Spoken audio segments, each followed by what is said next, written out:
السلام عليكم، مقطع جديد وفلوق جديد. والله قاعد غش. السلام عليكم ورحمة الله وبركاته، معكم عامر روكسل كينجوكس. رجعنا لكم مقطع جديد. ادري لا داعي مشتاقين لي، كانت فترة اختبارات والحمد لله خلصنا ورجعنا لكم بمقطع حيل قوي. مقطع اليوم راح نتكلم عن السيزون الجاي، وراح نتكلم عن الباتل باس، وراح نختصر او نقول تسريبات للموسم الجديد. فقبل بداية المقطع صلوا على النبي، اللهم صل وسلم عليه، لا تنسى اللايك والاشتراك، واهم شيء كود الايتم شوب لا تنسونه، يعني في كثير سحبوا عليه. وبس خلونا نبدأ مقطع اليوم، واتمنى ان شاء الله يعجبكم. ليتس جو. وبداية مقطع اليوم راح نتكلم عن سكنات السيزون القادم، واللي هي سكنات الباتل باس. نقدر نقول مع بعض ان هذه الصورة متسربة او موجودة، اللي هي باك جراوند، اللي هي خلفية شاشة، ولكن تتضح لنا او فيها اشياء جدا جدا كثيرة مثل سكنات السيزون القادم واغراض كثيره بكاكس واشياء كثيره راح نتكلم عنها بمقطع اليوم، وراح نفصل هذه الصوره وجميع السكنات اللي موجوده، وايضا تسريبات للسيزون الثالث الشابتر الرابع. فخلوكم مع المقطع وتابعوا للنهايه عشان تفهمون او تعرفون اغلب التسريبات اللي موجوده حاليا منزلينها المسربين. واول شيء عندنا اللي هو المسرب شينا نزل هذه الصوره، واللي هي صوره تختصر اشياء كثيره. اولها اللي هو هذا السكن. هذا السكن على الاغلب الكلام اللي طالع حاليا ان هذا هو سكن الباتل باس تاير 100 للسيزون الثالث السيزون القادم. فصراحه هذا السكن في الاغلب او في اكثريه ان ما يعجبهم، بس يعني الاسباب كثيره، راح اتكلم عن الاسباب. ولكن انا صراحه هذا السكن اعطيه 4/10، وفي ناس يعجبها قاعد تتابع المقطع. انت اللي قاعد تتابع اكتب لي رايك عن هذا السكن لو يكون تاير 100 السيزون الثالث. صراحه انا اعطيه 4/10. اسباب يعني الاسباب كثيره. اول سبب السكن حجمه كبير، فسكنات الحجمها كبير انا ما احبها. فمنو مثلي يكتب لي تحت في التعليقات. السكن شكله حلو، ولكن حجمه مو مال عرق، مال بس شكل تلعب فيه عرض ازياء، او حتى مو عرض ازياء، تحسه حق حرب. ما ادري مو عاجبني. وايضا هذه سكنات موجوده عندنا بمقطع اليوم. كل الاشياء اللي راح اظهرها لكم بمقطع اليوم راح تكون احتمال جدا كبير متواجده معانا بالسيزون الجديد، نفس ما شينا كاتبه الان. فالسيزون القادم ايضا راح يكون فيه له سكن سري، سكن تسوي فيه تحديات وتاخذ السكن السري. للان في تسريبات على السكن السري، وفي تسريبات على سكنات الباتل باس، لان يختلف هذا من هذا. وعندنا ايضا مع الاسف هذا السيزون انا ما لعبت بشكل كبير، يعني لان عندي اختبارات، ف نفس ما تلاحظون ما قاعد ينزل بكثره ولا نبث. ولكن الان خلصنا امتحانات يعني، وراح ننزل كل اسبوع تقريبا مقطعين او 3. فهذا السكن اول سكن غير بعد السكن الكبير اللي تكلمت عنه اللي مو عاجبني، سكن القطوه الجديد. هذه الصوره فيها اكثر من اغراض راح نتكلم عنها، فنفس ما قاعد نشوفها الان بالمقطع راح يكون عندنا سكن قطوه جديد، وراح اظهره لكم بشكل كامل وواضح بعد شوي بالمقطع. ولكن اول شيء احلل لكم او نفصل لكم الصوره اللي منتشره حاليا. وهذا هو السكن الجديد. هذا اعطيه 6/10. افضل من السكن الكبير هذا اللي تحت على اليسار. انا اشوف انه اعطيه 6/10. سكن حلو، سكن صيفي لانه لابس قميص ومطلع السكس باك وعضلات والصدر وكذي، فباي وتراي، فاعطيه 6/10. ولكن احس شكل قطوه وجسم انسان احس هذا شيء مو لايق، فنزل اعطيته 6/10. ولكن كحجم السكن اعطيه 10/10. حجمه حلو يعني للمعرقين.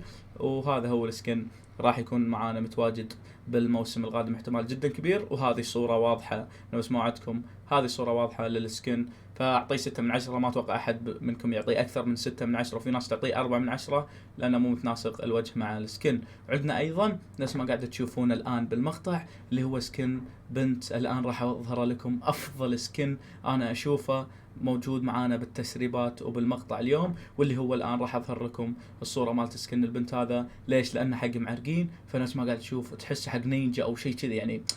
سكن خرافي بمعنى الكلمه. اكتبوا لي رايكم عن الاغراض هذه. وفي سلاح جديد ايضا نفس ما قاعد تشوفون ماسكه. وبنفس الوقت راح نتكلم عن بيكاكس اللي هو الماسكته هذه البنت مع لما راكبه الديناصور بالصوره. هذا البيكاكس راح يكون احد بيكاكسات الاغراض القادمه مع الباتل باس السيزون الثالث الشابتر الرابع. اكتبوا لي رايكم عن هذا شكل البيكاكس. اعطيه 9/10 تقريبا. شكل حلو يعني.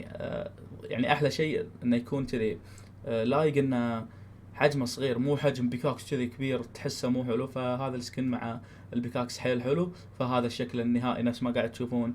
فصراحة انا هذا السكن للآن أفضل سكن عاجبني اللي هو واضح معانا بمقطع اليوم. وأيضا ديناصور شكله جديد، راح نشوف من الممكن احتمال جدا كبير نشوف ديناصور شكله جديد قادم باللعبة مع السيزون الجاي. ديناصور شكله حلو يعني راح يكون أو لونه غير، فهذا على كلام المسربين. وأيضا من الممكن نشوف غابة جديدة أو مدينة جديدة بالماب السيزون الجاي. وايضا راح نشوف اشجار او نفس الالعاب القديمه اللي هي سوني 2 سوني 3 اللي لحقوها، فاحتمال جدا كبير نشوف غابه. عندنا ايضا تكلمنا عن سكن اهور او مو سكن، اللي هو شخصيه قادمه ايضا، واللي هي هذه الشخصيه الكل يعرفها اللي موجوده بالمدينه. فهذه الشخصية راح تكون أحد الشخصيات المهمة بالسيزون الجاي. أيضا عجبتني بشكل كبير. ليش؟ لأن من زمان ملعب اللعبة يمكن، فهذا السكنين الآخر سكنين ظهرتهم لكم بالمقطع أحس حيل عاجبيني للآن. فاكتبوا لي رأيكم عن السكنات اللي للآن يعني طلعتها لكم، راح يكونون احتمال جدا كبير معانا بالموسم الجاي. فاكتبوا لي رايكم عن هذا الموسم اللي هو مرينا فيه، اللي هو السيزون الثاني من الشابتر الرابع. هل عجبكم وكم تقيمونه من 10؟ انا ما جربته للامانه لانه كان عندي دراسه يعني نفس ما قلت لكم. فالسيزون الجاي راح نحرقه حرق بثوث ونبث السيزون ونلعب تحديات ونسوي باتل باس وكذي. فاكتبوا لي رايكم عن الموسم هذا للناس اللي لعبوه وحرقوه حرق. ادري انت اللي قاعد تتابع داش المقطع تبي تسريبات، حارق الموسم حرق حرق حرق صح؟ فاكتبوا لي رايكم عن الموسم والسيزون هذا اللي هو السيزون الثاني، هل عجبكم ولا لا؟ بكل صراحه يعني لا حد يقول والله عاجبني هو كلش. فناس ما قاعد تشوفون حتى البوت يعني ما شاء الله موت هذا الشخص وراح عليه كلز. فيلا جي عوضه. وايضا راح نشوف مدينه جديده نفس هذه او في مدن قديمة راح ترجع مشابهة لها، اللي هو البركان واشياء كثيرة من الممكن نشوفها مع السيزون الجاي. فاحتمال جدا كبير ناس ما قاعد نشوف الماب الان، فالموسم القادم راح نشوف بالماب تغيرات جدا جدا كثيرة، مدن جديدة، غابات جديدة، اشكال اشجار جديدة، سكنات، ومن الممكن نشوف اشكال حيوانات نفس الديناصور، شكل جديد للديناصور. فاكتبوا لي رايكم عن السيزون القادم، هل متحمسين له ولا يعني عادي عندكم مو متحمسين حيل؟ وايضا احتمال على مسرب شينا ان من الممكن نشوف سيارة جديدة موجودة معانا، سيارة سبورت بالموسم القادم. عندنا ايضا سلاح قادم او سلاح راح يكون موجود معانا، واللي هو هذا السلاح احتمال جدا كبير نشوفه بالسيزون الثالث متواجد، اللي هو باك جراوند بشكل اوضح بنهاية يعني باخر المقطع هذا بشكل اوضح لكم.